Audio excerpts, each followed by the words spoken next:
Okay, listen up everybody. I'm going to keep this one very straightforward and very simple for you to understand. Technical analysis.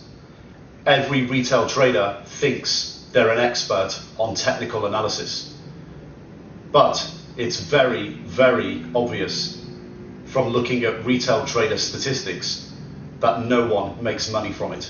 90% of retail traders lose 90% of their money within 90 days. Get used to it. Remember that quote. Every retail trader thinks they're an expert in technical analysis, but no one ever makes money from it. Get used to that. Remember it.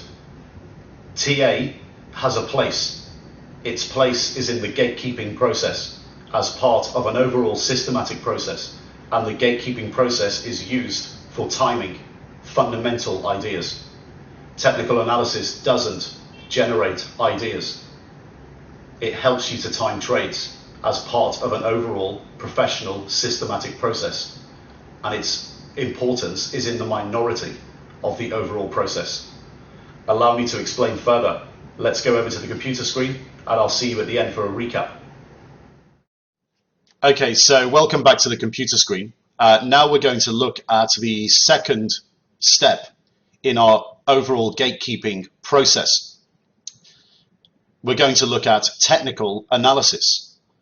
Now, we need to remind ourselves first the gatekeeping process, what it's all about, in order to understand fully where technical analysis actually fits into the overall systematic process as used by professional traders and hedge fund managers.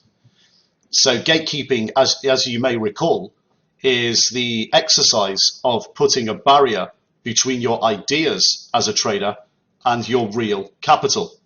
So if you recall, in the overall process, we have our idea generation phase. This produces our ideas in Forex. Then we have a stage of gatekeeping, which is to time these ideas better. And then we overlay this, once these positions become real positions, with risk management.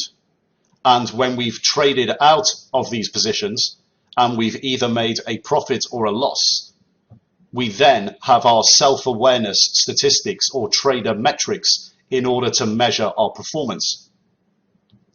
And technical analysis is part of the gatekeeping process.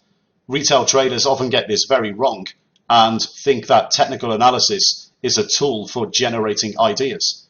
It's not. It's part of a timing mechanism in order to time your fundamental ideas better.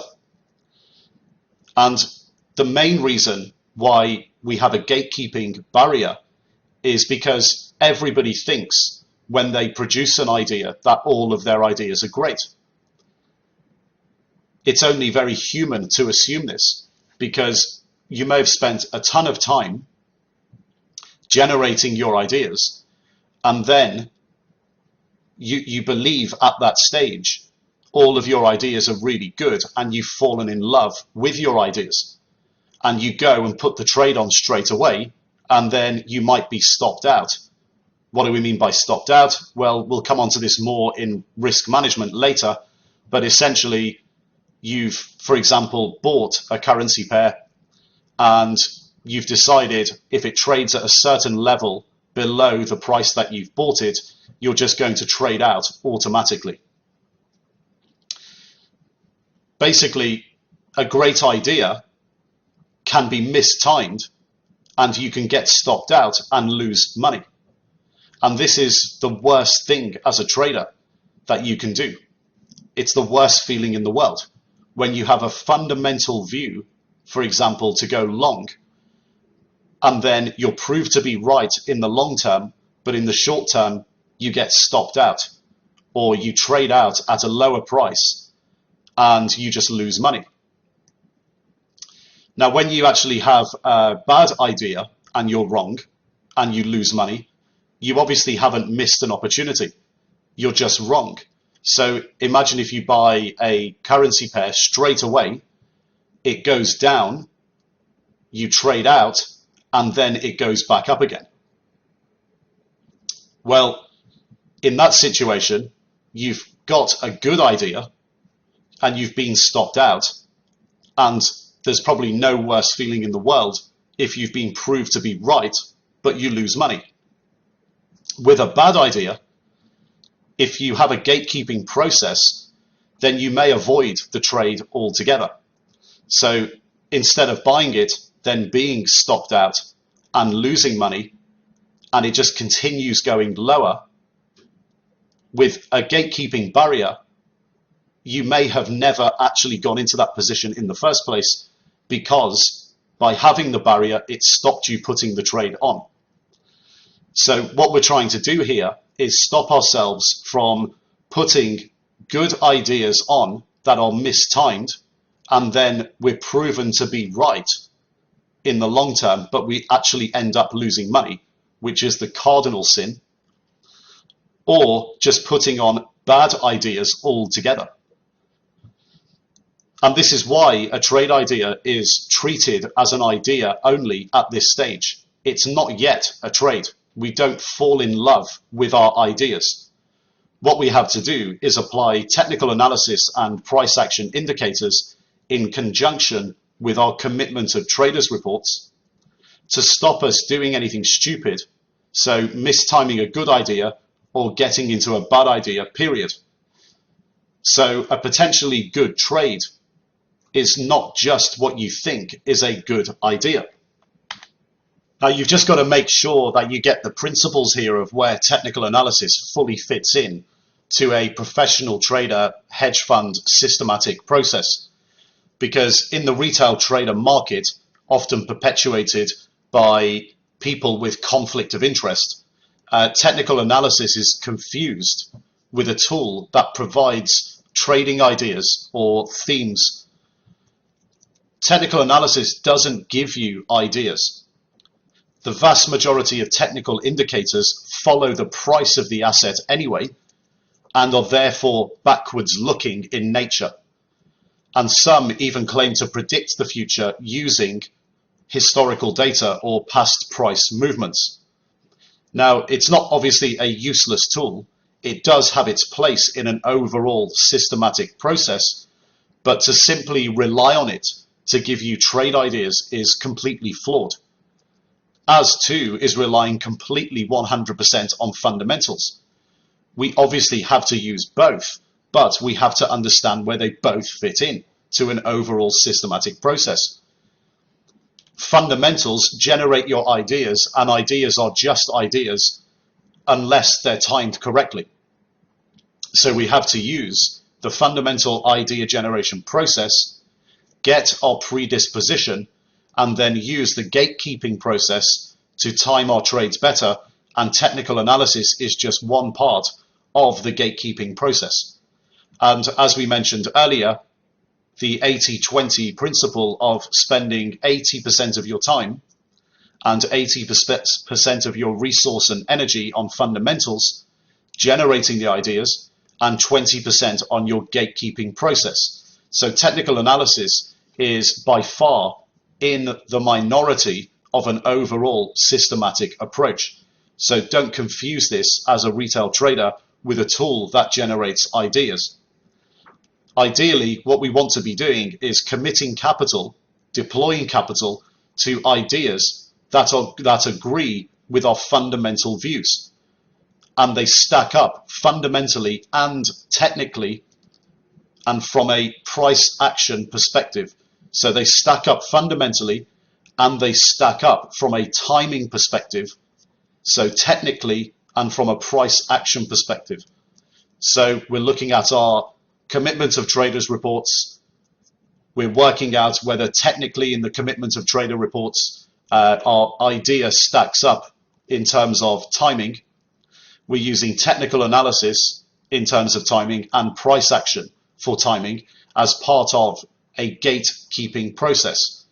What we want is all the planets aligned, so we're basically stacking the odds further in our favor. Now, when you're applying technical analysis, it's always good to have a system in the back of your mind as to how you treat technical analysis, and when you pull up a chart, what it actually says to you, how you actually decide whether you're going to deploy capital to an already fundamental idea, fundamental predisposition. And a good way of thinking about it is to think of TA as a traffic light system.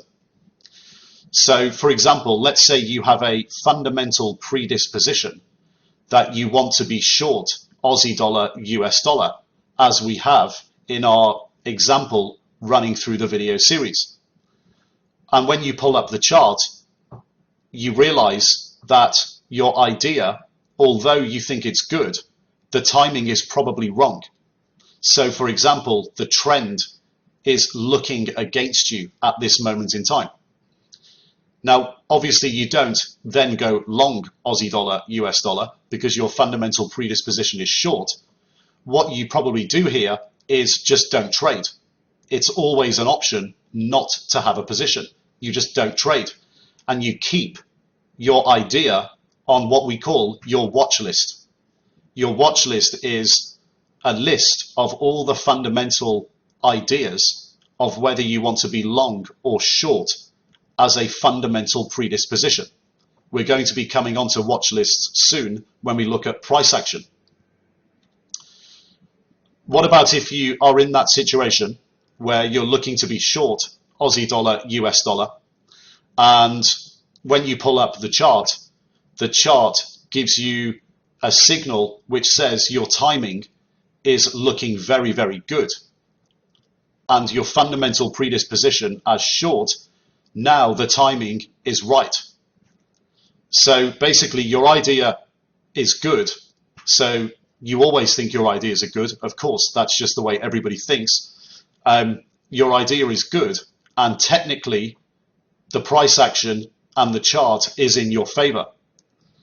So for example, if you have a trend or breakout or breakdown in the chart, well, in this situation, you need to think of this as a green on the traffic light system, and you look to trade, you look to commit capital.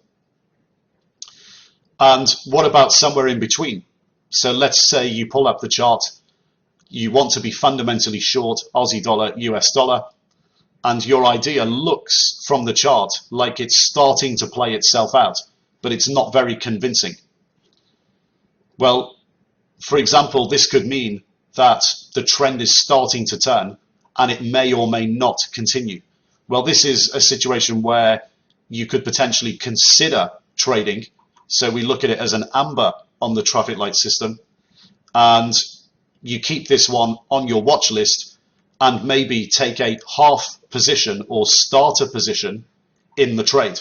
So you don't go up to your full position size, you put on a small position. So we're going to go on to gross exposure limits later and position limits later within risk management to see what that really means. But a half position or starter position is one in which you have an intended full position size when you feel that your fundamental idea is completely right in terms of timing, and also it's actually a position that's winning or paying and you're making a profit on it. That's when you actually go in and have full positions. But when you're not convinced fully, you're basically having a starter position or half a position. So you need to think of this in terms of a traffic light system when you pull up charts. Do I trade or do I not trade? Or do I consider trading? So the traffic light system gives us a simple way of breaking things down. Now, I just want to highlight here, again, some of the big mistakes that we want to avoid when we're using technical analysis. The big mistakes retail traders make all the time. The first one is getting a trade idea from a chart. Getting a trade idea from a chart and then working backwards. Then using fundamentals to justify it. you basically haven't done the work properly. You've done it the wrong way round. You've been lazy by looking for a chart to give you an idea and then seeking out confirmation bias, looking for fundamentals to justify it. This is a very, very lazy approach, and you're just going to get found out. You'll either get found out by the market and you'll lose money, or eventually you'll just get found out by professional traders if your objective is to go and work in the industry and they're critiquing your processes. So one of the biggest mistakes, getting a trade idea from a chart, then using fundamentals and confirmation bias to justify it. You just haven't done the work. It's lazy and you're going to get found out. Next one, going short of an asset that you're fundamentally bullish of because the technicals short term are looking bearish. We've been through this and it's one of the stupidest things you'll ever do. Imagine you get to this stage, you're fundamentally bullish of a currency pair. You believe that the currency pair is going to go up over a 6 to 12 month period. You're looking for that big 10, 15% move over a 3 to 6 month period, or even a 1 to 3 month period. You pull up the chart and you go short and then you lose money. That's just pure idiocy. If you were doing that on a trading desk in a professional trading environment, your boss would literally fire you. You'd be let go. And this is something that doesn't occur very, very often in the professional world because everybody knows the process that they have to stick to. Retail traders are very easily convinced in terms of changing their mind when they pull up charts. The chart is just a pictorial representation of the fundamentals to this point in time. And it's used as part of an overall systematic process to enable you to time your trade slightly better. The opposite also holds true. So going long an asset that you're fundamentally bearish of because the technicals look bullish in the short term. So you have a fundamental predisposition that you believe the currency pair will go down in the next 1 to 3 months by 10%. You pull up the chart, things don't look bearish on the chart, and you decide you're going to go long, and then it goes down and you lose money. Again, pure idiocy. That's dumb money, retail trader behavior. It's awful. It's again something in the professional world that you'd absolutely be fired for. So understand where technical analysis fits into an overall systematic process and see charts for what they are. The charts are just all the price data that we've been looking at in the past, represented pictorially. And we need to use it in the right part of an overall systematic process. Now back onto fundamental predispositions. I just want to highlight this overall process again. So there's absolutely no confusion as to where technicals fit in a professional trading systematic process. You have your fundamental predisposition of bullish or bearish, and technicals are there for timing and timing only. Technicals do not give you a trade idea. Don't let a chart of past price action change your mind. We've realized why now, because if you lose money because you've gone the other way to your fundamental predisposition, because you've pulled up a chart and you've seen short term that it looks like it's going in the opposite direction to your fundamental predisposition, and you lose money, it's the stupidest thing you will ever do as a trader. Technicals can also be used to tell you what you probably shouldn't be doing just as much as what you probably should be doing. So when we looked at the traffic light system, we know at this stage we have our fundamental predisposition, and we have a red on our traffic light system, a don't trade. Technicals therefore tell you what you probably shouldn't be doing. So if your fundamental predisposition is you want to be long a currency pair, and you get to this stage where you pull up the chart and it looks like short term it's going to go down, then don't trade. The technicals are telling you that you probably should just wait.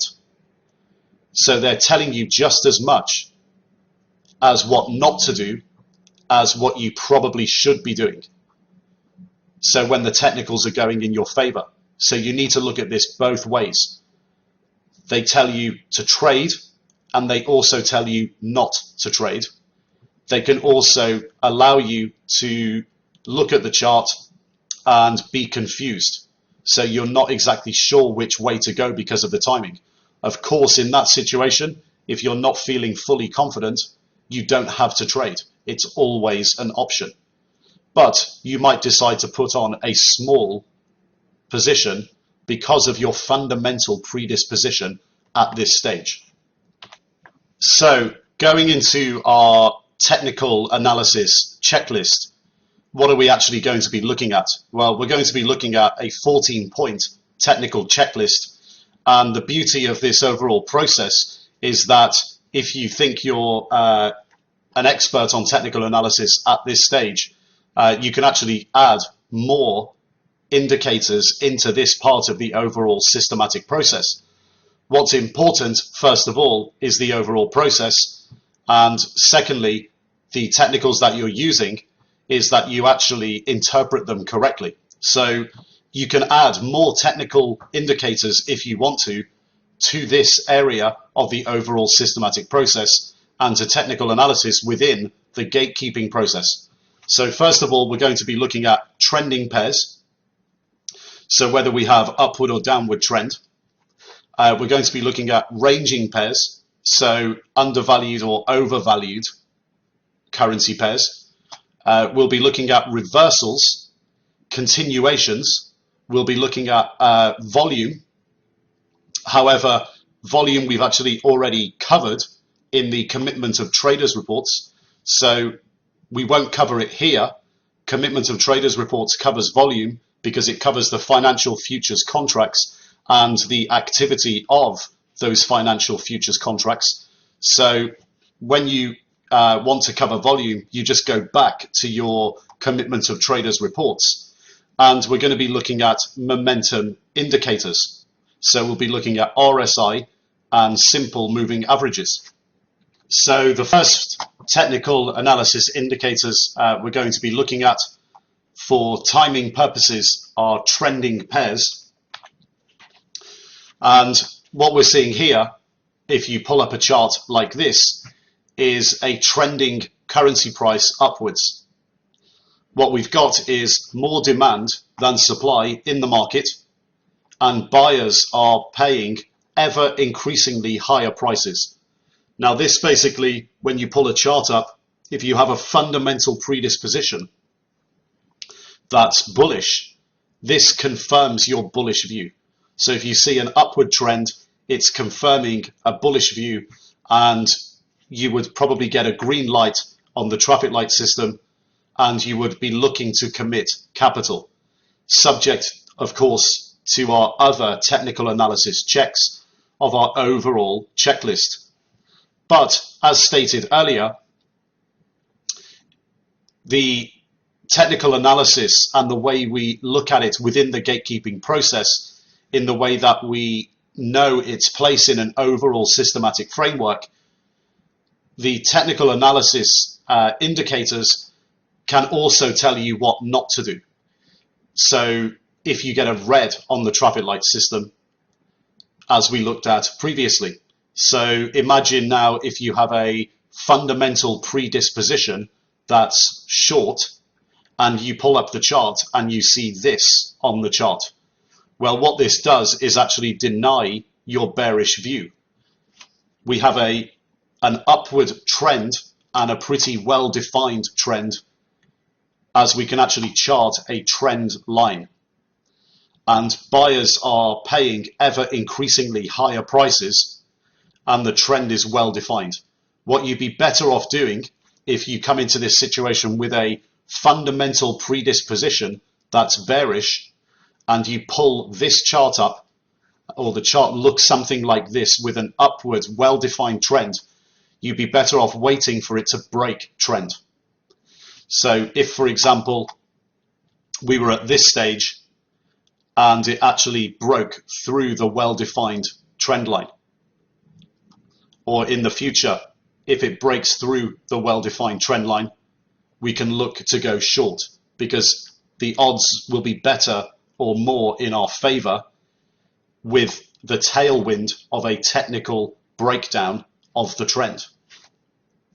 So a trending currency price upward confirms bullish views and gives the green light to commit capital, but denies bearish views, and fundamental bearish predispositions can be put on the watch list until the technical situation changes in your favor. But what about if we have the opposite situation, where we have a currency pair that's trending downwards in value? So we have a downward trend. Well, we've basically just got the opposite situation as before when we looked at upward trends. We've got more supply than demand in the market, and sellers of the currency pair are accepting ever decreasingly lower prices. And this basically is the opposite to our upward trend in terms of our committal of capital. This confirms a bearish fundamental predisposition and gives us the green light to commit, because we have sellers accepting ever decreasingly lower prices. The technicals are on our side, so the wind is blowing in the right direction. But it also denies a bullish view. So if you come into this situation where you have a fundamental predisposition that's bullish, you'd be better off sticking your fundamental idea on the watch list and leaving it until this well-defined downward trend is broken to the upside. So we have a breakout of the well-defined downward trend.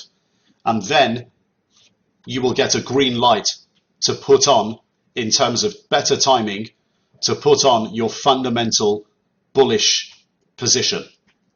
So that basically gives us a full overview of trending upwards and downwards currency pairs. What about if we have a ranging currency pair? Well, how do we interpret it properly in terms of a ranging asset? Well, we have the currency pair here with support for the currency at a value 6, and we have resistance in the currency at a value of 8. So how do we actually interpret support and resistance? Well, whenever the currency pair gets to these levels here, supply outstrips demand, and the currency pair continues to fall because supply, so starts to fall and continues to fall because supply is outstripping demand in the market. And whenever the currency pair seems to get to this level, the 6 level, supply dries up and demand starts to outstrip supply, and the currency pair turns around and we get demand outstripping supply continuously until we get back to resistance levels. So how do we interpret this properly? Well, retail traders obviously look at this in a slightly different way to the way professional traders and we look at things.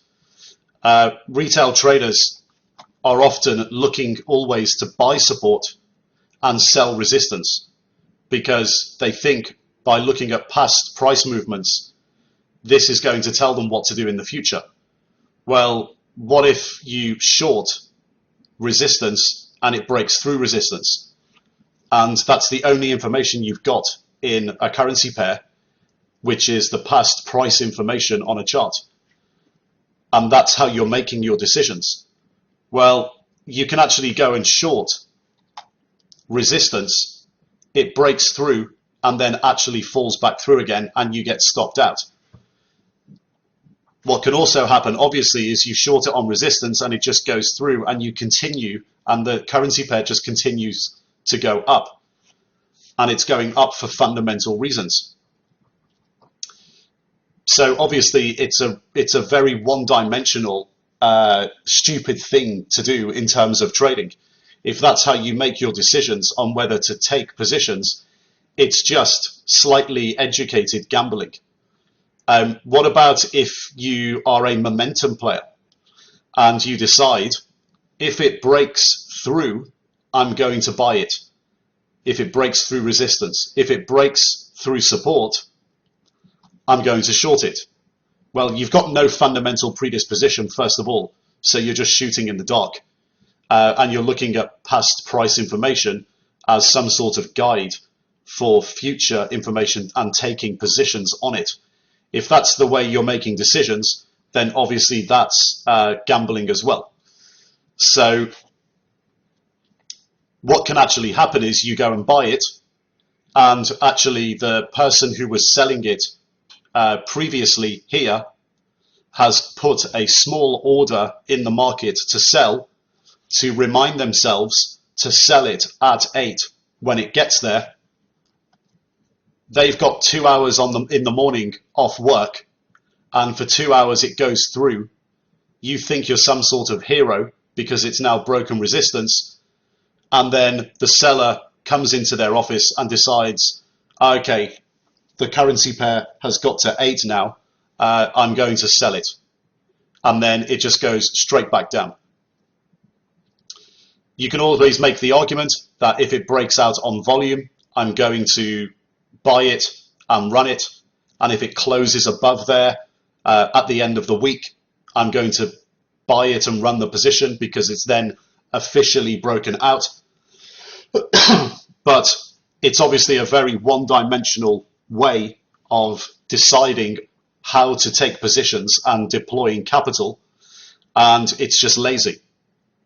Because if you can get the data, which is all publicly available information out there on the internet, as we've shown you, and it's free, you can quite easily, if you've got the time, get fundamental predispositions and use technical analysis in the correct way, which is to time fundamental predispositions.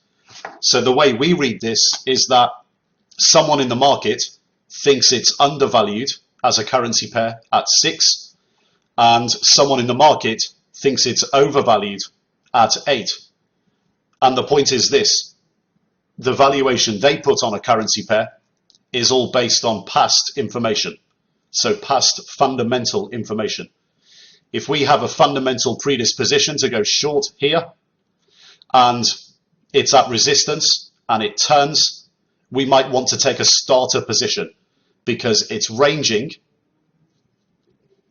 So if we're turning here, it shows that there's a range or potential range in place. We take a starter position, and if it doesn't break down through support on the next move, then we're just keeping our starter position and waiting for that to break down. If we have no position and we're looking to initiate and it does break support, then we're looking to commit possibly to a full position there. If we're the opposite, we use the same principles. If we're bullish on the currency pair and we see the range put into place and we see it bounce off support again, we may take a starter position on the way up. If it breaks through resistance, we may add to that position because we're now winning, we're making money, and also the wind is blowing in the right direction. We have the momentum. If we haven't taken a position and we're looking to initiate and it breaks out through resistance, we may commit fully to that trade.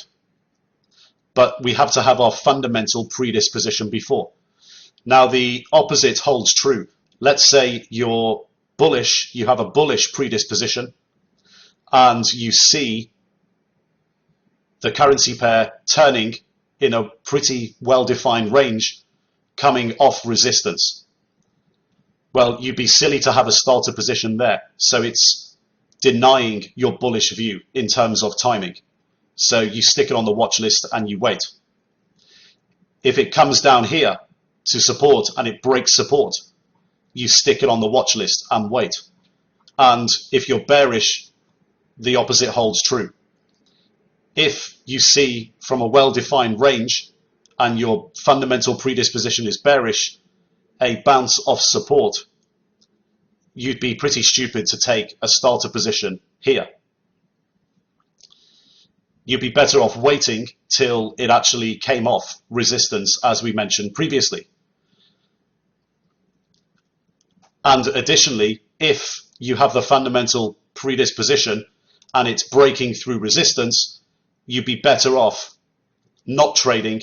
So both these scenarios are actually confirming or are actually denying your bearish view.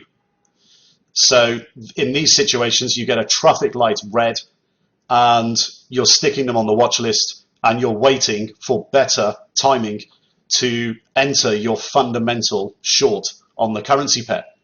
So you can see ranging stocks, we don't look at this in the one-dimensional way where we're saying, okay, we're not using any information in the world except past price information, and we have a ranging currency pair, and we're going to sell at resistance and buy at support, because we know that it's a one-dimensional approach and we can easily get stopped out, and it's just slightly educated gambling. You don't have any other information, so you're taking a punt. That's basically what it is, a punt on past price information.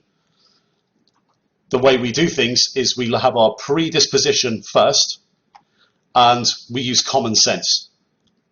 We look to take starter positions on the turns of support and resistance, and we look to take full positions on breakdown through support and breakout through resistance. So it's just common sense. So that pretty much covers how we interpret resistance and support in the overall technical analysis and gatekeeping process. What about now when we start looking at reversal patterns? So our first reversal pattern is a head and shoulders. So this head and shoulders, why we call it a head and shoulders is because in this pattern, which comes up a lot in financial markets, it's very, very common. We have a shoulder, our left shoulder, our right shoulder, our head, and what we call a neckline. Now, if you have a fundamental predisposition that's bullish, and you pull up a chart, and this is what you see, and let's say, for example, we're here. So everything to the right of here now no longer exists. Let's say we are here, and we've seen a left shoulder, a head, and a right shoulder, and our neckline has now become broken. Well, what this means, if you have a fundamental bullish predisposition, is it's denying your bullish view. What it is actually doing is confirming a bearish view on a currency pair.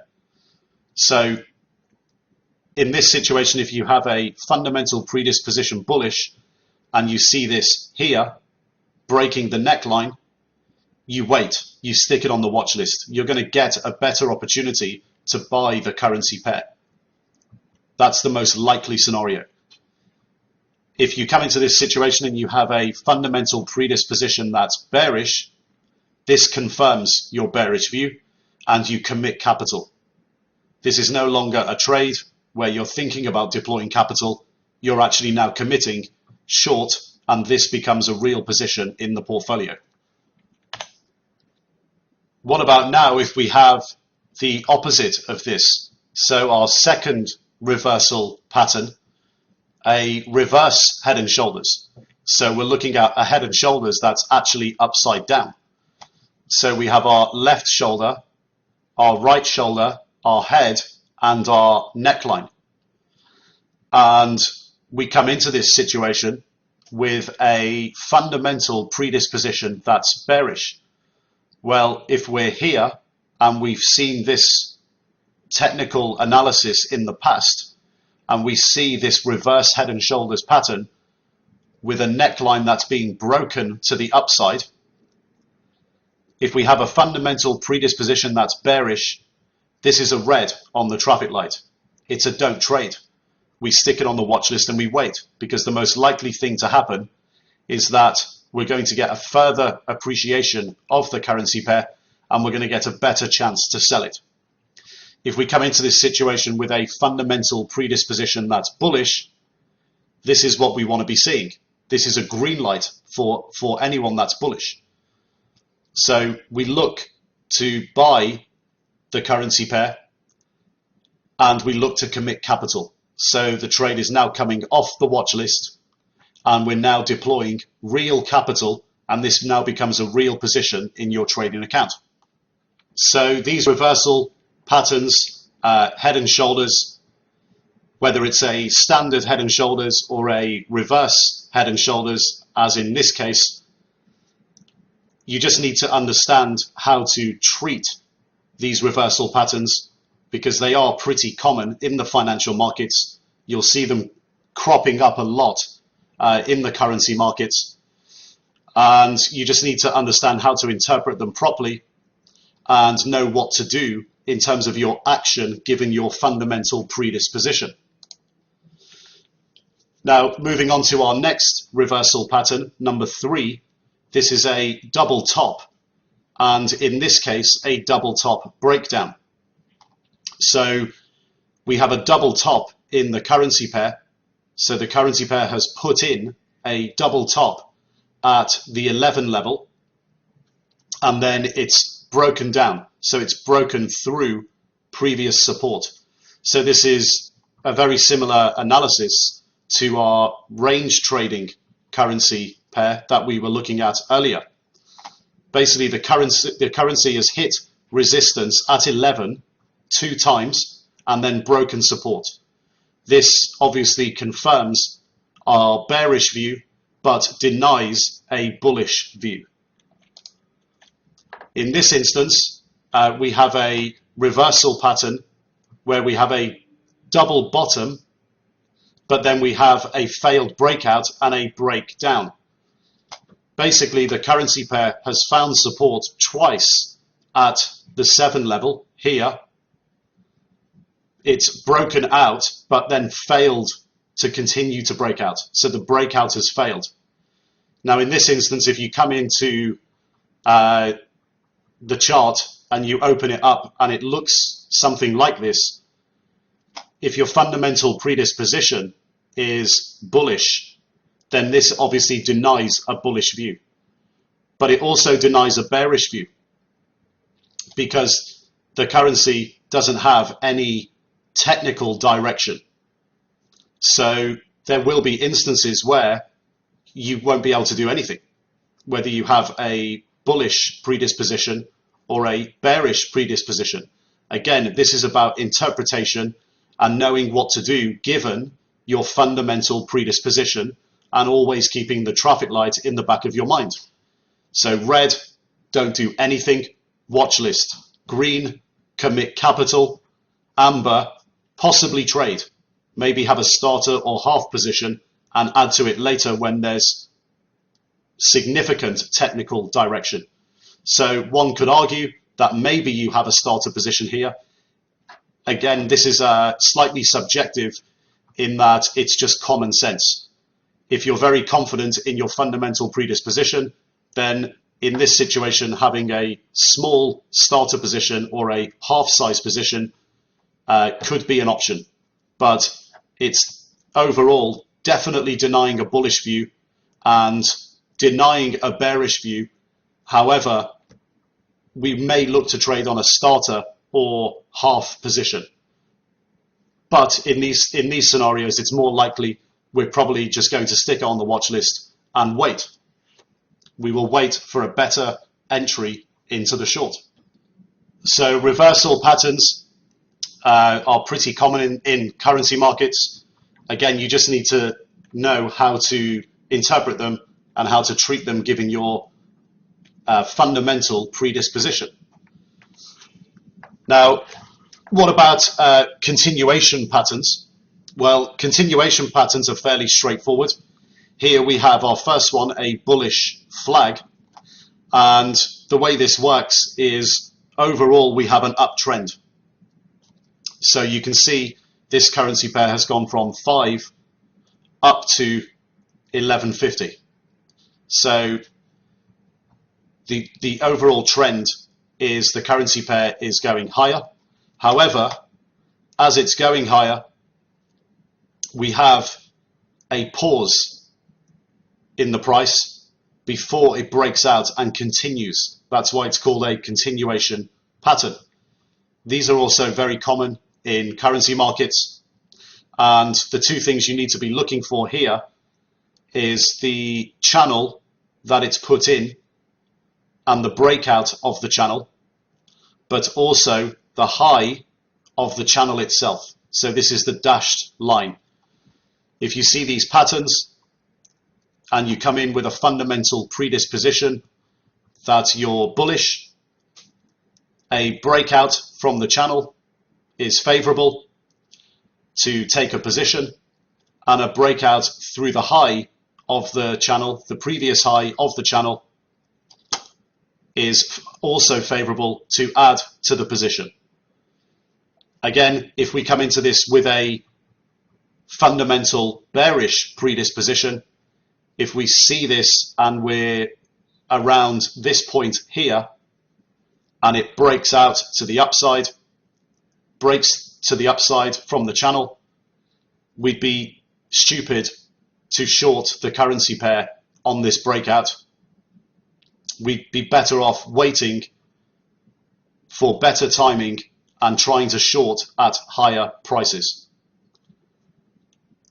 Also, if we're in this position here and it's breaking out through the previous high of the channel, we'd be better off waiting for higher prices. So this continuation pattern, as we see it, depending on where we are in the moment in time, generally confirms bullish views and denies bearish views. Now what we have here is our second continuation pattern, which is a bullish pennant.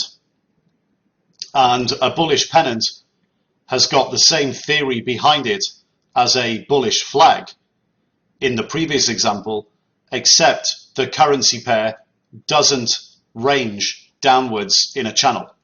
It converges as a triangle and then breaks out. So we treat it in exactly the same way in terms of having our fundamental predisposition and confirming or denying bullish or bearish fundamental views as the bullish flag.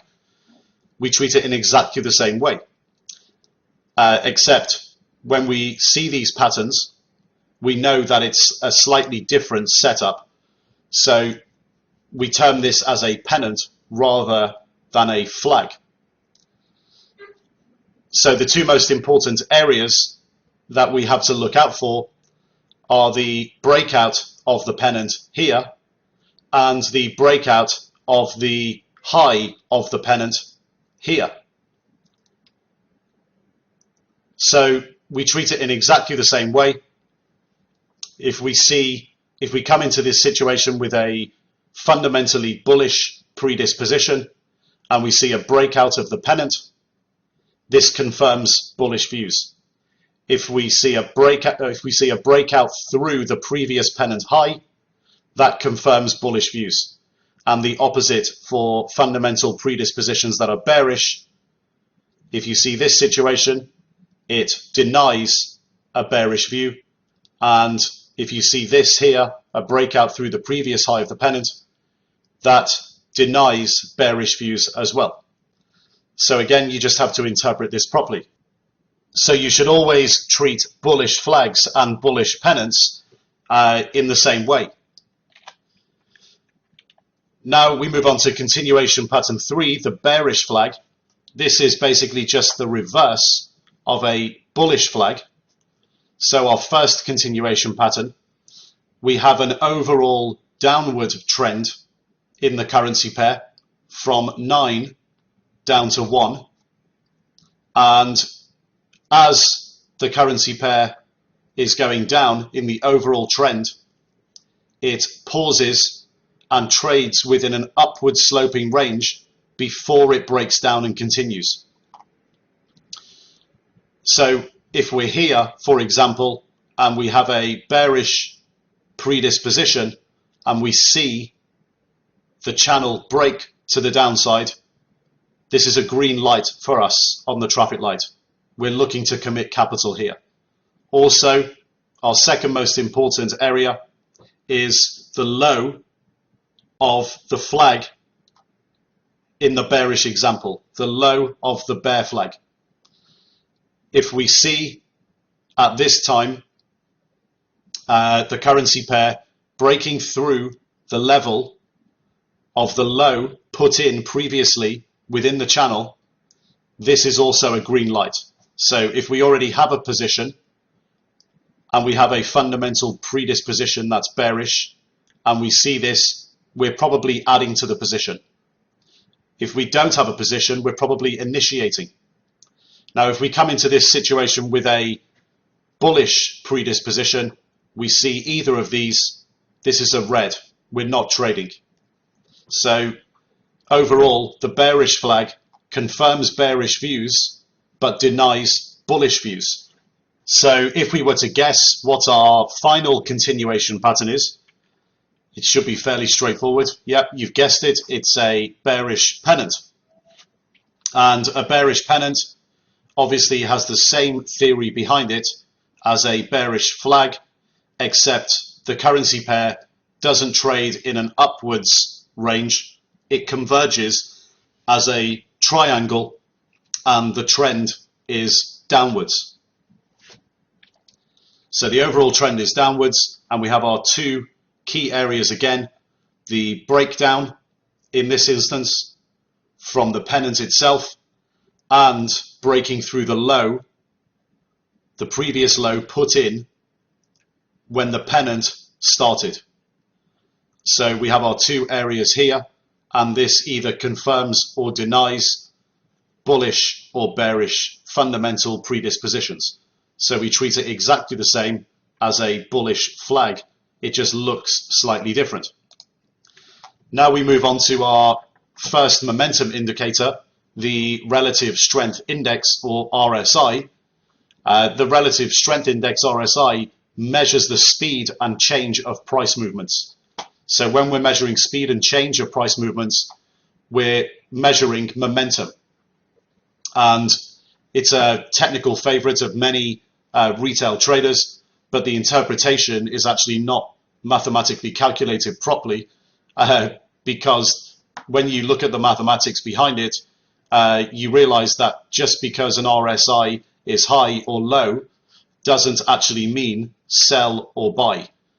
You have to interpret this correctly. Now the RSI oscillates between 0 and 100, so on a scale of 0 to 100. And when a currency pair has an RSI above 70, it is said to be, open quotes, overbought, close quotes. And when it's below 30, it is said to be, open quotes, oversold, close quotes. Now, very strong price movements are usually associated with strong fundamentals and or panic and irrationality. That's where momentum tends to come from. And the RSI argues that if the RSI reverses, momentum is coming out of the move.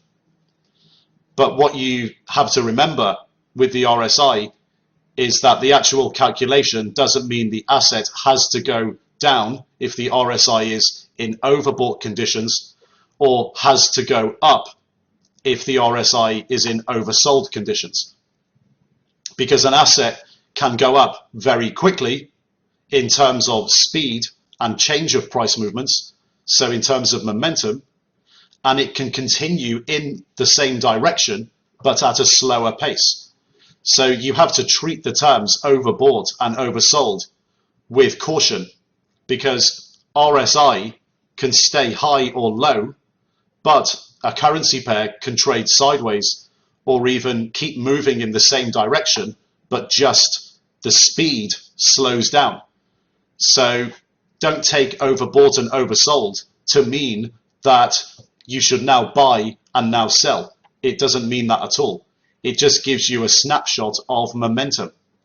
So momentum is important overall because it can confirm or deny our fundamental findings. So for example, we might be foolish to think our idea is well timed if we're looking to enter a long position when the RSI is in overbought conditions. So remember, overbought is always in quotations, oversold is always in quotations.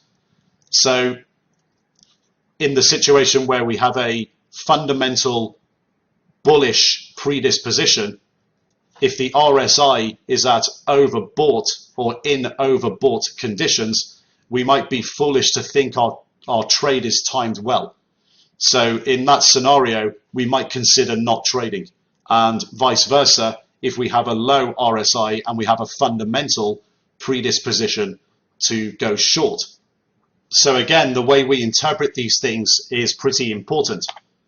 So if we have a look at the formula behind RSI, RSI is simply 100 minus 100 divided by 1 plus RS, where RS is relative strength. And relative strength is the average of the X days of up closes divided by the average of X days of down closes. Now you can look at this further online in your own spare time if you want to. Most commonly, X is 14, so 14 days, but you might consider using X as 24. The reason for this will become apparent when we look further into moving averages, which is another momentum indicator. But the message to take here is that just because an RSI is above 70 doesn't mean it's actually been overbought, because by calculation and definition mathematically, the asset doesn't have to go down. It just means that it's gone up quicker than it can continue going up, and it might go up a little bit slower. But the point is here that it can continue going up, or it might just go sideways. And the same if we have an RSI below 30 and it's said that the currency pair is oversold. We need to know that that term doesn't actually mean it's oversold and we should buy it, because it measures momentum. It's got to oversold conditions because the currency pair has gone down quickly, so the momentum has been quick. It doesn't mean that it has to go up. The momentum can come out of it and the RSI can go down, but the asset can actually still go down or even trade sideways. So you have to interpret these things properly. So if you want to spend a little bit of time going online, having a look at this formula and working it out properly, be my guest to do so. You'll see that this is the case. The relative strength index measure, the RSI, when we consider it as a technical analysis indicator in our overall systematic process, actually ends up being useful more times to us as a technical analysis indicator that denies our fundamental predispositions rather than confirming. So we're looking for timing always in the gatekeeping process. We're using technical analysis indicators, and this particular indicator, the RSI, it basically might put us off short term from putting a position on if we see the RSI in overall overbought or oversold conditions, and we might just wait for a slightly better price point. But The key here is obviously understanding that momentum may come out of the currency pair when it's overbought or oversold, but it doesn't mean it has to go in the opposite direction. It can still go in the same direction, but just slower, or trade sideways. So we're going to move on to our next momentum indicator, number 2. We're going to look at simple moving averages. And here, many of you might actually want to look additionally at exponential moving averages. That's totally fine. The same theory applies. It's just how we treat momentum indicators and how we treat moving averages. The beauty, obviously, of having an overall systematic process and knowing where technical analysis fits in the overall process, as in within the gatekeeping process for timing, is really the key.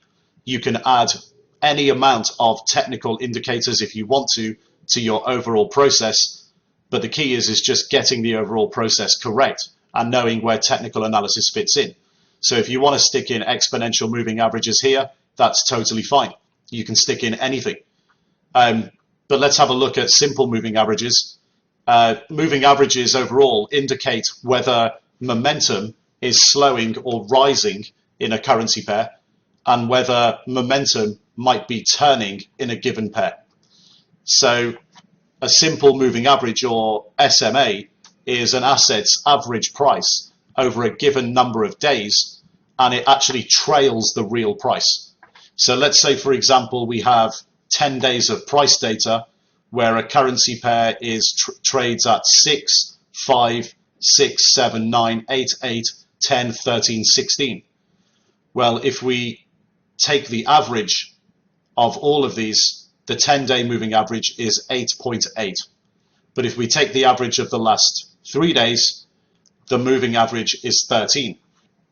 So if we were actually to stick this on a chart, if we plot them both, so a 10-day trailing simple moving average and a 3-day trailing simple moving average, if we chart this, in this instance, what's going to occur is the 3-day moving average will cut the 10-day moving average from below. And this, as an interpretation, indicates positive momentum is building. And with our fundamental predispositions of bullish and bearish, we should be starting to understand what that means. If we see a short-term moving average crossing a long-term moving average from below, and we have a fundamental predisposition that's bullish, this confirms bullish views. If we have a fundamental predisposition that's bearish, and we see the same thing, this denies bearish views. And vice versa, if a short-term moving average cuts a long-term moving average from above. This is a bearish signal, therefore confirming bearish fundamental predispositions and denying bullish predispositions. Now, when it comes to moving averages, they can be quite popular in the retail trader market. Just remember that obviously average price is trailing the actual price, and that the price of an asset is the most important thing. The average price is trailing it. You may have also heard with moving averages a couple of sexy sounding phrases in the financial markets where basically moving averages are given some sort of significance. So they become significant factors of consideration when trading. The phrases that are most commonly used in the financial markets are, for example, a golden cross when a 50-day moving average crosses a 200-day moving average from below. Or we have another one which is called the death cross, and that's when a 50-day moving average crosses a 200-day moving average from above. So these are very popular things to look at, especially in the retail trader market. And the market also focuses on 100-day moving averages. So you're always going to be told that the most important moving averages in the market are 50, 100, and 200-day moving averages. and that the golden cross and the death cross are significant when it comes to momentum in a currency pair. But why? What is the significance of 50 days, 100 days, and 200 days? Why not, for example, 49 days, 99 days, and 199 days? Why is 50, 100, and 200 important? What does it mean for currency markets? Well, it's actually a trick question. There is no significance whatsoever. The Forex market trades for 6 days a week. These numbers are completely arbitrary and pushed and perpetuated by market participants with conflict of interest in order to make people trade. There's 6 days in a week for currency markets. So let's have a look at the numbers that really matter for moving averages. The Forex market opens in New Zealand at 5 p.m. Eastern Standard Time, so New York time, Sunday afternoon, and closes at 5 p.m. EST, Friday afternoon. And in New Zealand at this time, the time is 10 a.m. on Monday morning, and it trades till 10 a.m. Saturday morning. So we've got 6 days of currency data per week. And if you download data on currencies on a daily basis, so you get daily data, you'll see each week when you download it includes 6 days. When we look at these times in London it's 10 p.m. on a Saturday night when the currency markets open, and they close at 10 p.m. on Friday night. So those hours are a bit more friendlier in terms of making it possible to trade Forex markets during Asian, European, and United States hours. But the point here is that we have 6 days to trade the Forex markets each week. So the most important moving averages are actually in multiples of 6. 50, 100, and 200 day moving averages are just totally arbitrary numbers. They just sound good. They don't mean anything. So when we look at 1 week in the Forex markets, we have 6 days. When we look at 1 month, we have 24 days. When we have a look at a quarter, we have 72 days. And when we have a look at a year, we have 288 days. So why are these actual time periods important to us? Well, first of all, we have to get it right that 6 days as a multiple is the most important thing in the currency markets. So that's 1 week. 24 days is 1 month. And this is important because at the end of the month, we have institutional options hedging and expiry. And we have asset manager and hedge fund reporting. So asset managers and hedge funds report on a monthly basis. They report their returns. So 1 month, 24 trading days is important to our analysis. 72 days, as in 1 quarter, 3 months of the financial year. 72 trading days is therefore important to us because it's a quarterly reporting period. We have institutional options hedging and expiry, and we have corporate reporting. So we have companies reporting earnings, and they're very active in the Forex markets with hedging. And we have quarterly and monthly asset manager hedge fund reporting. So 3 months is important to us, 72 days. That's 72 trading days in Forex.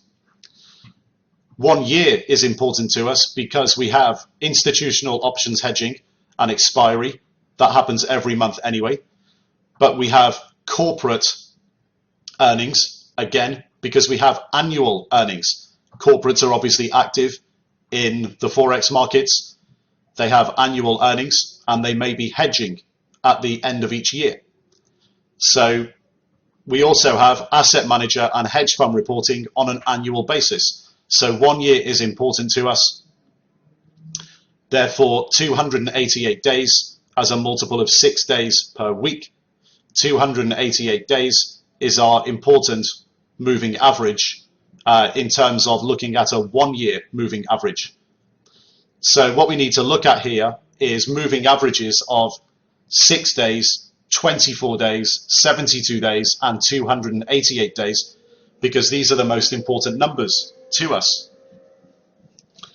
So what we need to look for example, is when a 6-day moving average cuts a 24-day moving average from above or below.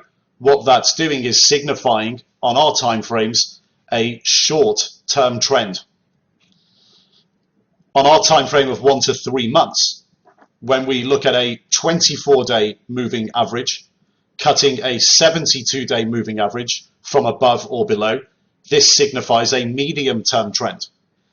And when a 72-day moving average cuts a 288-day moving average, so that's the 3-month moving average cutting a 1-year moving average from above or below, this signifies a long-term trend.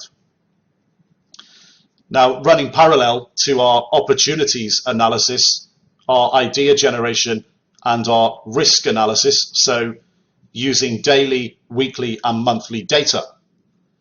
This is exactly why we only use daily and weekly charts, complemented by daily, weekly, and monthly technical analysis. So if you remember, right at the beginning in the foundation of the video series, we were looking at daily volatility, and we were looking at weekly and monthly volatility. And we got to our optimal 1 to 3 month time horizon. And if we want to look at volatility in this way, then we're not obviously looking at hourly charts. We don't want to look at a 1-day chart and look at, or look at 1 week and look at hourly timeframes. What we need to do is obviously line up our volatility analysis and our technical analysis and make that run parallel to each other. So running parallel to our opportunities analysis, our idea generation, and our risk analysis is us using daily, weekly, and monthly data, daily and weekly and monthly charts. And this is what we do. We line up technical analysis and volatility analysis, and we make sure we're looking at the same thing. So when it comes to our overall analysis of volatility and technical analysis, and we're looking at the 1 to 3 month time horizon on our charts, what we need to do is overlay our long-term charts and have included on the charts our 6-day moving average, our 24-day moving average, our 72-day moving average, and our 288-day moving average. And we look for clues in momentum that's positive or negative in order to confirm or deny our bullish or bearish fundamental predispositions. Now let's have a quick recap before we go back over to the trading desk for a full recap. Gatekeeping is the exercise of putting this barrier between your ideas as a trader and your real capital. A great idea can always be mistimed, and you can get stopped out and can still lose money. So what we need to do is apply technical indicators like COT reports, technical analysis, and price action indicators to stop us doing anything stupid, mistiming a good idea, or just getting into a bad idea, full stop. Now, don't confuse again technical analysis with a tool that generates trade ideas. Stick to your fundamental predispositions. If the technicals are not ready, they're not ready. You just have to wait. You could just be too early. Stick it on the watch list and wait for the technicals to confirm. What we're looking for, so a potentially good currency trade, is one that's a tradable currency pair, so in our tradable set and available on brokerage platforms, with the long side indicating or scoring high inflationary conditions, the short side indicating or scoring deflationary conditions, and the timing is an amber, so a starter or half position, or a green light, full position. That's given by our analysis of the technical indicators, so the COT reports plus TA and price action that we're going to look at now. So a potentially good trade is not just what you think is a good idea. the market has to think so too. We want the market on our side, and we want to time good trades or good ideas correctly. Let's go back over to the trading desk now for a full recap on technical analysis. Okay, so welcome back to the desk. What we're going to do before we conclude and recap everything on technical analysis and where it fits and everything through the gatekeeping process, what we're going to do is go over to the computer screen, and we're going to look at the technicals at this moment in time for the Aussie dollar, US dollar, so the example that we've been using throughout the video series. So we've come to the conclusion to this point that the Aussie dollar, US dollar, both on our endogenous, exogenous overall analysis, is a short bias. We're looking to short it fundamentally as a currency pair. We've entered the gatekeeping process. We've gone through the commitment of traders reports, which are giving us a warning sign that Aussie dollar, US dollar could rally in the short or near term. So we didn't get a green light there, we actually got a red light on the traffic light system. So what we're going to do now is have a look at the technicals and see how the technicals are playing out in terms of timing on the Aussie dollar, US dollar chart, both in the long term, medium term and short term. Then we'll come back to the desk for a full recap.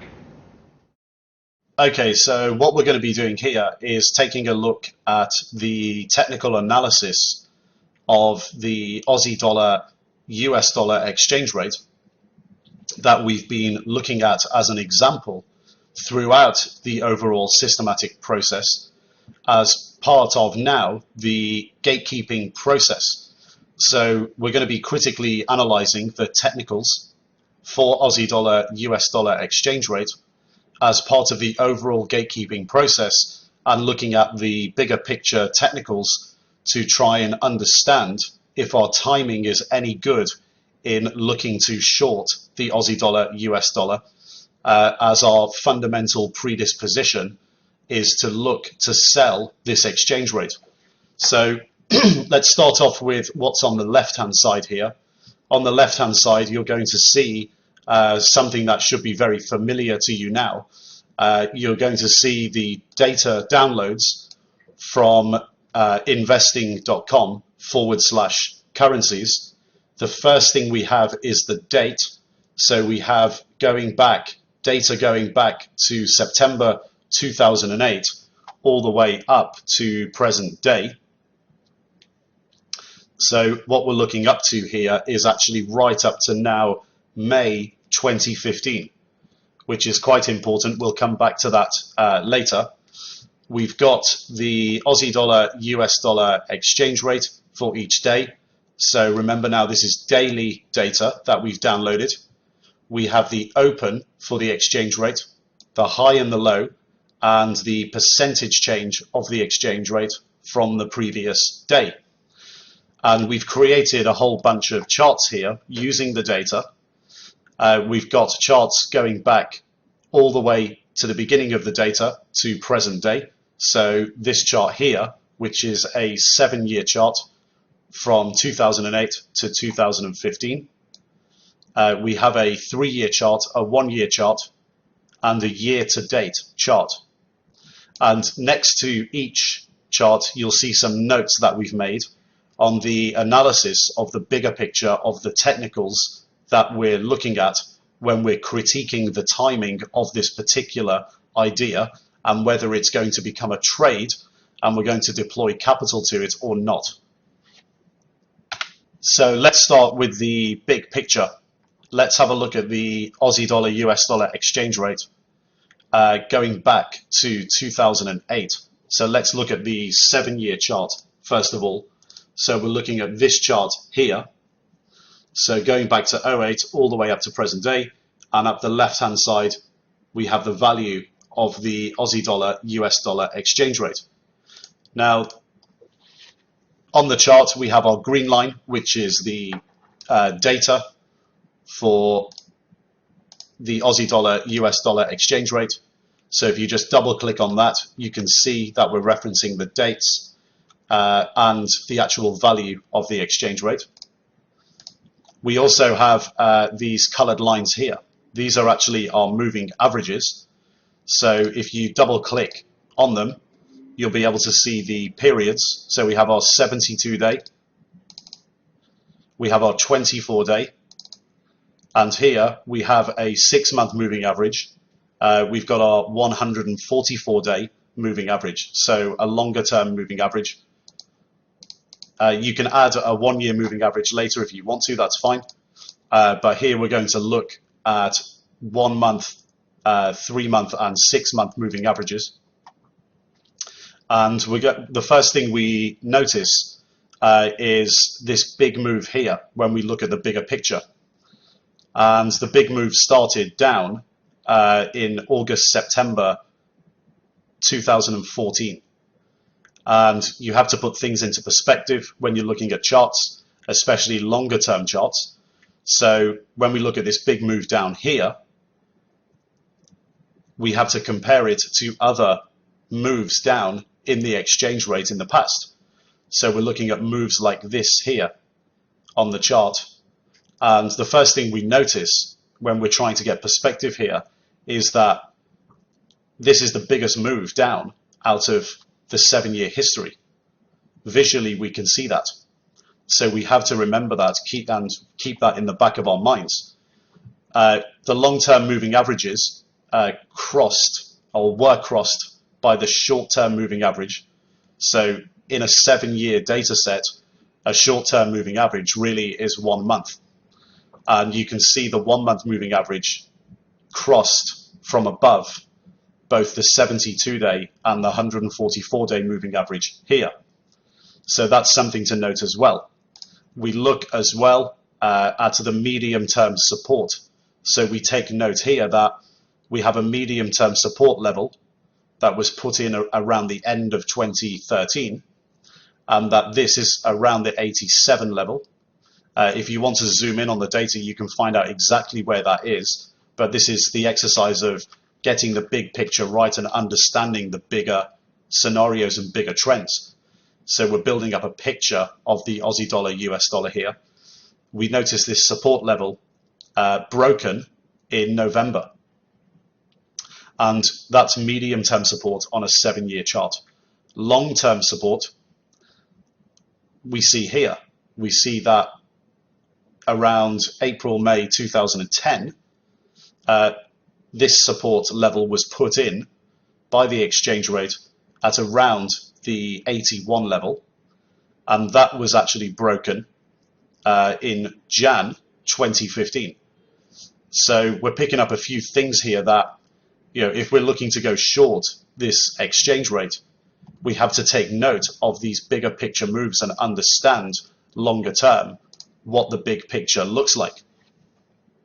So we can move on to look at a shorter term chart.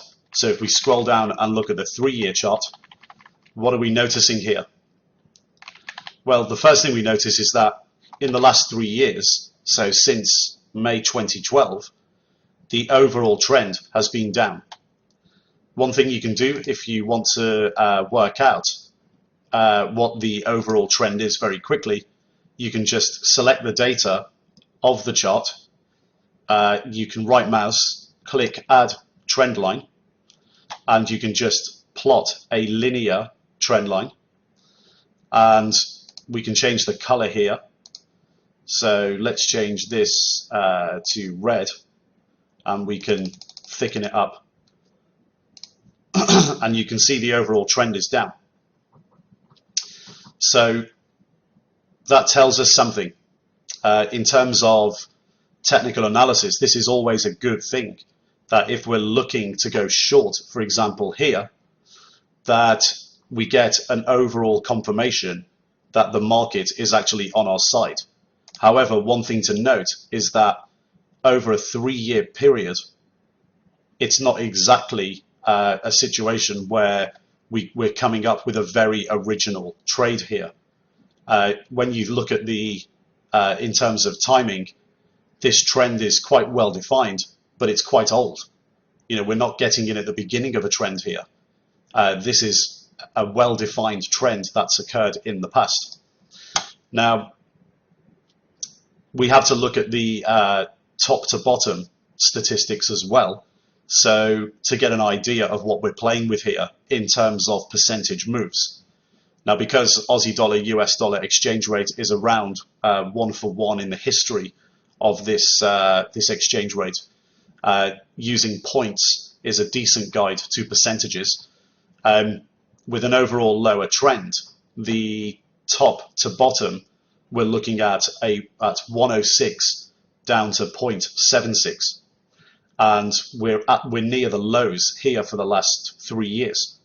So we've got a 30-point move top to bottom and an overall well-defined trend that we're not really early to. It looks like we're coming into this quite late. So there's a 30-point top to bottom move. We have to ask ourselves the question here, have we missed it? Have we missed the best returns of this total trade? Additionally, once we start zooming in, we can see some recent occurrences where we've got a double or triple bottom put in around 76. And when we look at previous rallies, we can see, first of all, we have a rally here that's occurred recently. And when we look at past rallies to compare this, we see, for example, this rally here towards the end of 2013, beginning of 2014. This rally came from around 86 up to 92. So we're looking at a 6-point rally. We're looking here, for example, where we're going from 0.89 up to 0.9596. So it looks like we're getting previous rallies when this exchange rate does rally of around 6 big points. The current rally is from 76 up to around 79. So we've only got a 3-point rally there. So this could be another warning sign overall when we look at the bigger picture as well on the 7-year chart, that we could be looking here at the right fundamentals, so a good idea, but the timing potentially being bad. Now we can look at a 1-year chart, and the first thing we notice on a 1-year chart is that our moving averages have actually changed. So we're looking at more shorter term moving averages now. So if you look at the lines on the chart, our moving averages, the yellow line is our 6-day moving average. The red line is our 24-day moving average, and the blue line is our 72-day moving average.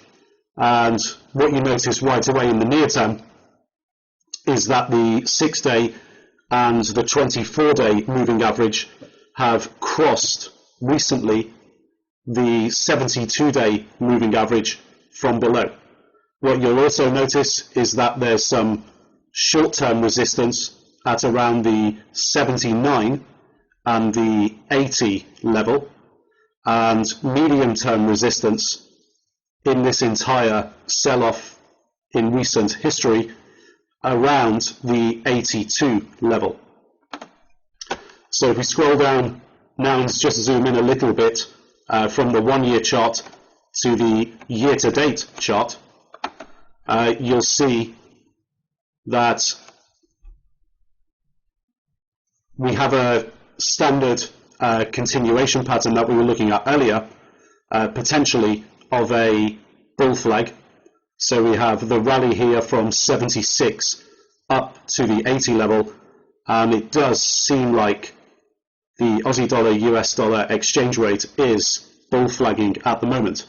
So when we take all things into consideration here, when we're looking at the long term to the shorter term charts, the Aussie dollar US dollar as a potential short, we have our fundamental predisposition, but the timing as far as technicals go looks slightly off. Now if we think about the previous charts that we looked at, we had 6% rallies in the sell-off since 2012. So if we have a look at adding 6% to the low, which was 0.76 in this sell-off, so around here, we're looking at slightly above the 80 level, so 0.8056. So anything above that could be a good entry. So what we're looking for really is around 81 as a potential short, as long as the fundamentals are still in place. But if we do get a rally up to the, say, 82, even 83, 84 region, with obviously the assumption that the fundamentals remain, we will seek to enter a starter position. And obviously this analysis seems to corroborate with what we looked at earlier in the commitment of traders reports with historical lows in the net short positioning. So 81 and above, so the 6% rally off the low could be a good entry point. Combine this with a flip in the COT data, and this could be a really good opportunity to look at short entries. So the Aussie dollar US dollar exchange rate is really at the moment a hold off situation, and we're going to look to sell it at 81 or above, and if we can get away with it, 82, 83, and really, fingers crossed, if it rallies hard, we might even get 84, and that would obviously be even better. And this is why Aussie dollar, US dollar serves as a great example, because the fundamentals are all in place, but the timing isn't. So you're going to get this a lot throughout your life when you look at fundamentals in currency pairs. So looking at all the economics, everything lines up, and then you get to the gatekeeping process and the timing looks slightly off or totally off. And you've got to be responsible and say to yourself, for example, in this situation with Aussie dollar, US dollar, that if I deployed my capital now, it would probably be irresponsible. So I'm going to be responsible and wait. And retail traders generally don't go into this much depth in terms of fundamentals and combining it with COT reports, technicals, and price action, and not doing it in a proper systematic process. And they end up wanting to trade, so trying to force trades because they sound like good ideas in the news, and end up shorting things in a hole. And then they get carried out with moves like this and just get stopped out all the time. Now, one thing we mentioned earlier was the dates. And this is quite important because when we looked at all the fundamentals in the endogenous and exogenous analysis, when we looked at endo for US and exo across Australia and US, all the data we were looking at was up to February, March 2015. When we looked at the COT reports, we were looking at data up to March, April. Now we're looking at data up to May 2015. And this is important to understand. Imagine you were in this situation here in March 2015, and you were looking at being fundamentally short. So your idea was to be fundamentally short the Aussie dollar, US dollar exchange rate. And you pulled up the COT report data and you pulled up the chart. Now what you will have seen is only up to this point. So somewhere in March. And what's happened? Well, the COT reports have actually told you that you would have been right to wait. And this is why COT reports are so useful, because the net positioning was at extreme lows in terms of being net short. So the language we use might be a bit confusing. When we look at the net short positioning, The net short positioning was actually on historical highs, but the chart is on historical lows in terms of the net positioning chart itself, the negative number. So that chart is on its lows in the extremes, and the sentiment was so bearish that Aussie dollar, US dollar actually started to rally. And we've seen from we saw that in the COT reports in March, and look what happened. We would have been actually right to sit back and wait. And this is the beauty of having a gatekeeping process with this analysis in it, because over your lifetime, you can save yourself a lot of money, because who knows, Aussie dollar, US dollar being a short could end up being a really good trade, but right now it's just an idea. And if it was an idea at this point and you decided to wait just for 4 to 5 weeks, you could have actually taken a starter position in the high 70s rather than at 76. Combine it with technical analysis, you would have seen a low put in here, a rally, and you would have started to get a little bit concerned that momentum was changing and the COT reports were on their low. So this stuff works, and this is exactly why it's in the overall process at this point in the process and not the other way round. Don't get these things upside down. Don't look at charts and say, I've concluded that there's positive momentum in Aussie dollar, US dollar, so I'm going to buy some, and then try to look for fundamentals to justify the chart and the reason why you've bought something or shorted something. It's the wrong way round of doing things, because what's going to happen is if it goes against you, you're just going to trade out because you've got no idea really why you have the position on at all. So there's no fundamentals behind it. Deep down in your gut, the reason why you've taken the trade is there's no real reason at all. So get it the right way round. Get the fundamentals first. You get your fundamental predisposition, and then you look for the timing. And here you would have been right to hold off.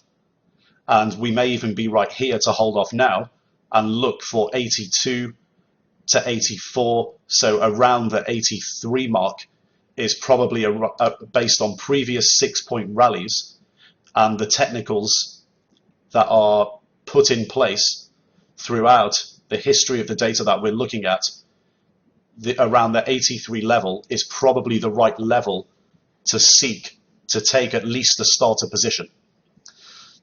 And overall, if we take this approach, we're actually going to save ourselves a hell of a lot of money over our lifetime. Okay, let's go back to the desk now and conclude on TA. Okay, so welcome back to the desk. Obviously, we looked at quite a few technical analysis indicators there. We looked at overall 13 in that section. If you want to look at volume, you can obviously get futures contract volumes from places like CFTC, CME. So look for the overall futures contracts on currency pairs. But the best way to look for volume is in the previous section on COT reports, because you see the volume and you see the net positioning of the market. So we looked overall at 13. Our 14th is volume, which was in the previous section in COT reports. But with our list of technical analysis indicators, we did mention that you can add more if you want to. That's totally fine. The list is obviously not exhaustive. What you have to do in a systematic process is just understand the reasons why things are treated the way they are and where they are in the overall process and why. And technical analysis, the most important things from a professional trading perspective is that it's a timing mechanism, and it tells you which way the market is looking to go over certain time frames. So the key is, first of all, understanding where technical analysis applies, and secondly, it's also the interpretation. So you will have noticed as we went through a lot of the technical indicators, the interpretation of many of them is very similar to the commitment of traders reports and the way we read those. In that we're looking at technical indicators telling us whether our ideas are being timed well or not, and giving us the input to our decision-making process as to whether to go into our fundamental trade idea now, or wait, or even take a starter position. So we get idea refusal and idea agreement. So again, this is another part of the gatekeeping process, technical analysis, where we're being told as much as what not to do as what to do. So the two things to really take from this are where it fits into the overall process and the real interpretation of how you actually use it as a tool to decide whether you're going to deploy capital or not to a trade.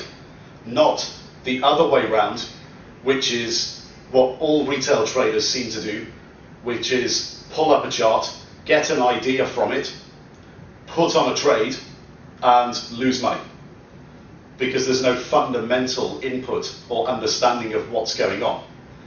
And I think, one of the big points here, out of the two key points, so understanding where it fits into the overall process is really important to take on board as a retail trader. Just think about the way the retail trader market works. One of the things we mention a lot in our free seminars when we go on the road is for retail traders to develop a more finely tuned, and forgive my French, a more finely tuned bullshit radar.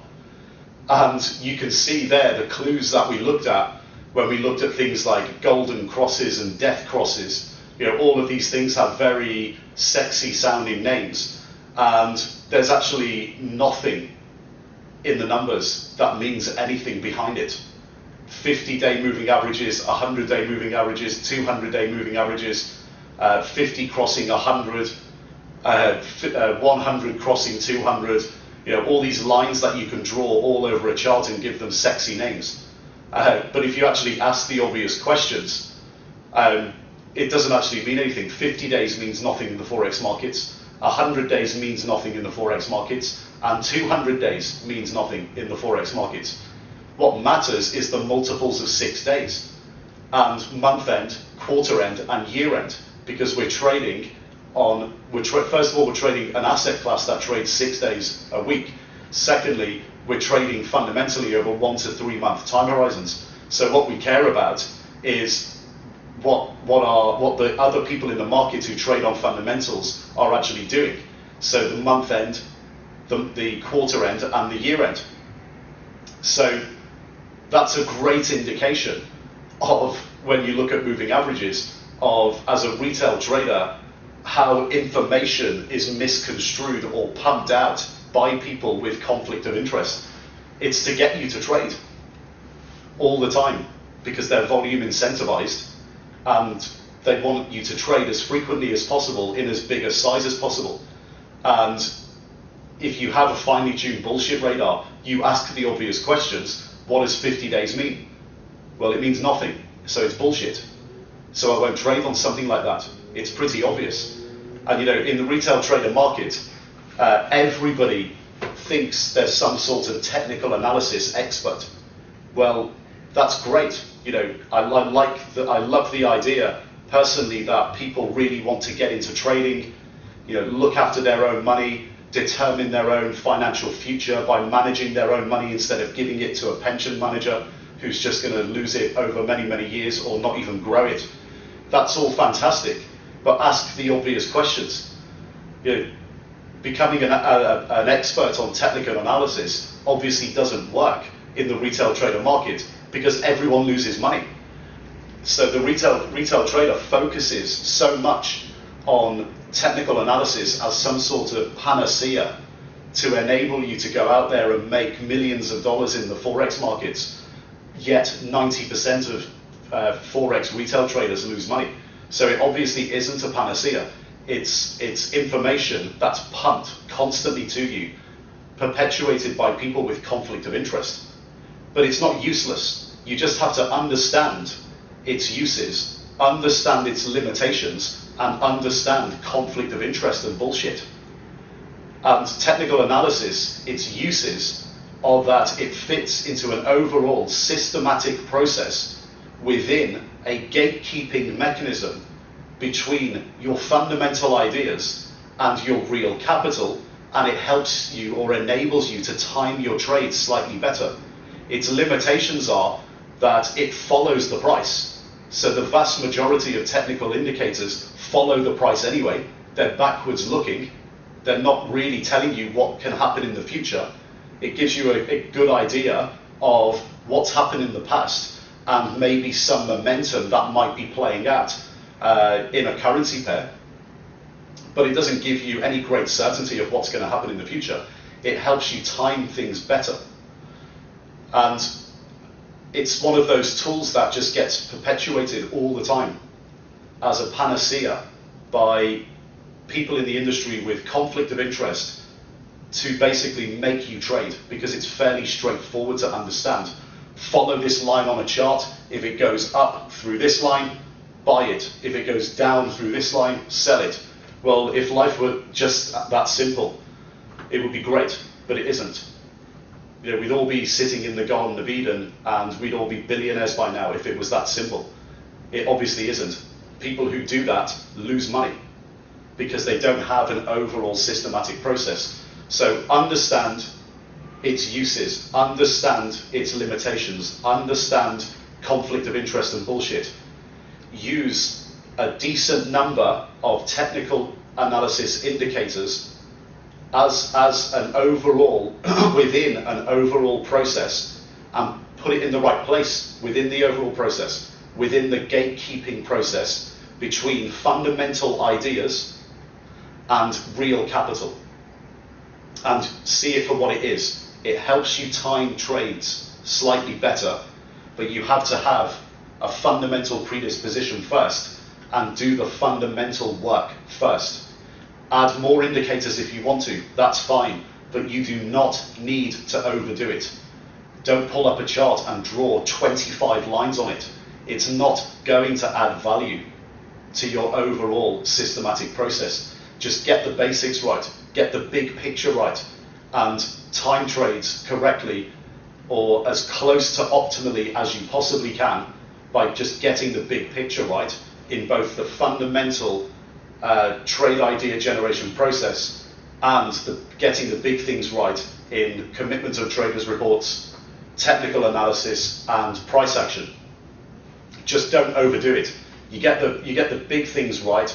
Your position sizing, which we'll go on to later in risk management, your position sizing as well, if you get that right because of your overall process, you don't need to worry about all these tiny little details about lines moving and crossing multiple different lines. It's all irrelevant.